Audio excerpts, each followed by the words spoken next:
Hello, welcome to part 11 of our Nehemiah 4 study from the Strategies Bible Study.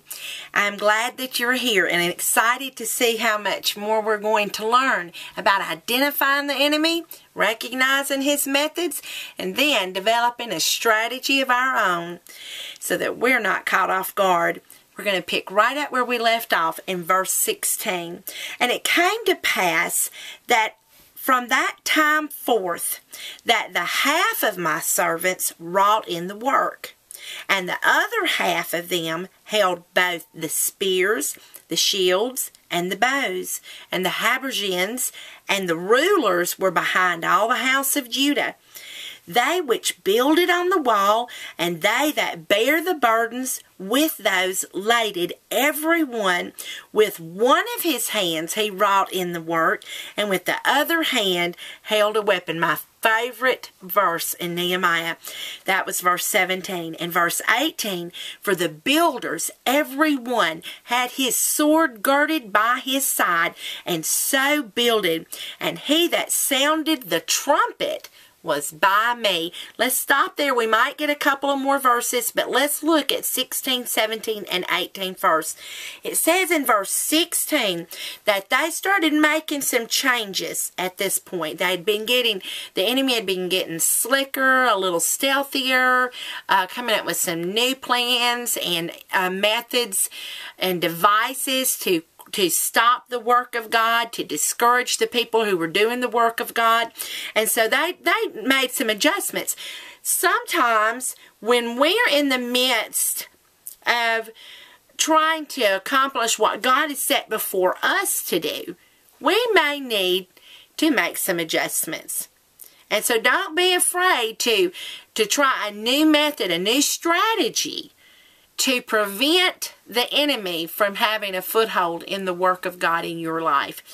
And then it says that while the other half of them were working and accomplishing the work, that then half of the servants had their spears, their shields, bows, habergeons, and the rulers were behind all of the house of Judah. So everybody's got a part here.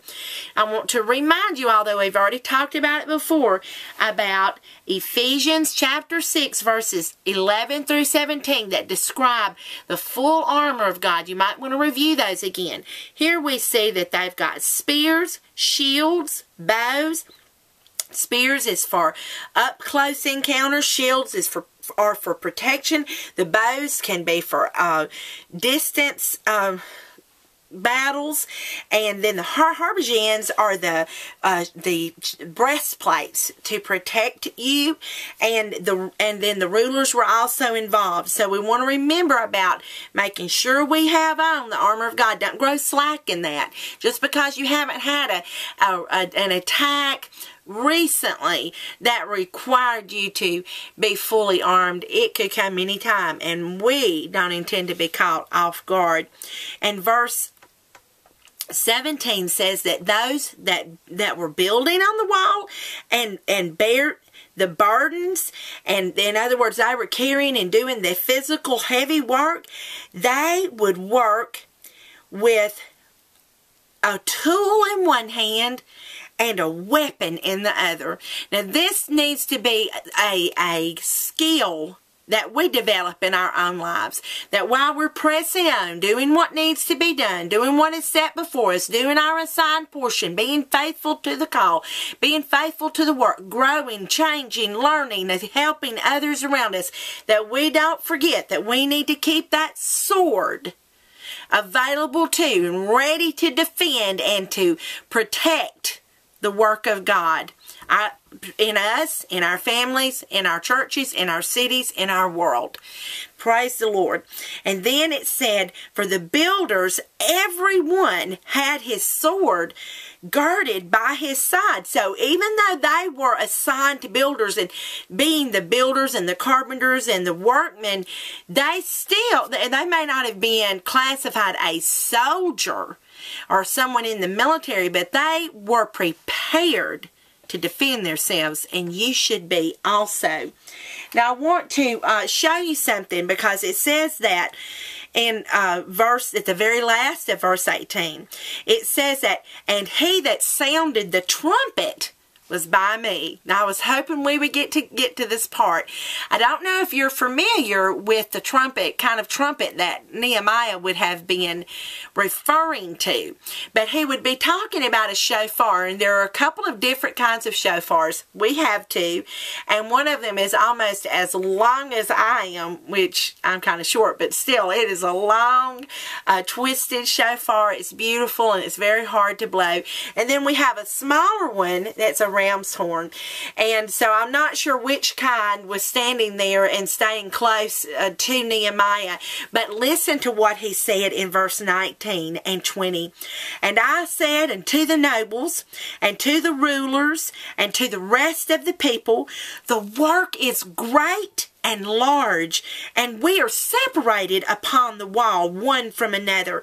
In what place, therefore, you hear the sound of the trumpet, resort ye thither to us, and our God shall fight for us. Now, here's what Nehemiah was saying, and here's what I want to say to you today, that I am separated from you, and God has not called you to do what he has called me to do, and the work is great, and we've all got our assigned portion. But when the enemy attacks, we should, number one, if we're being attacked, we should not hesitate to sound the shofar, to blast out the alarm, to call for help. And number two, if it is our brothers and sisters that are being attacked, we should not hesitate to respond to that call for help. It is my belief, I am so convinced of this, that one of the enemy's greatest strategies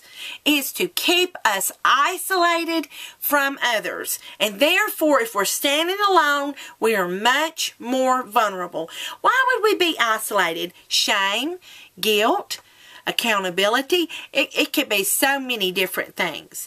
Not feeling a fear of rejection, fear would be a great one. And I know that because of past experiences, so many people have trust issues. So many people have been betrayed in heinous ways. I have been the mother of 45 foster children. I understand that people can hurt people.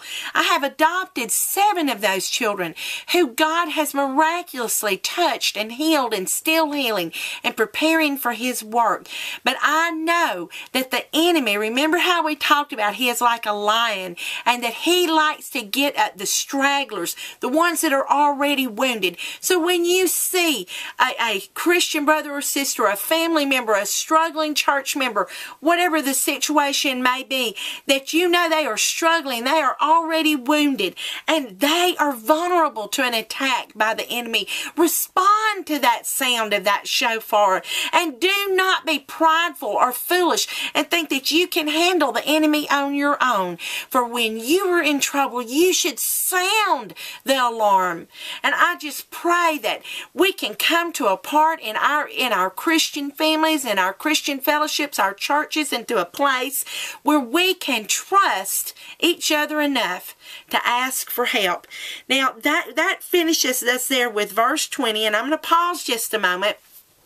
I'm going to try to blow the shofar for you. I'm not an expert at this, but if I can get it to work, I pray that this sound will resound in your ears and that you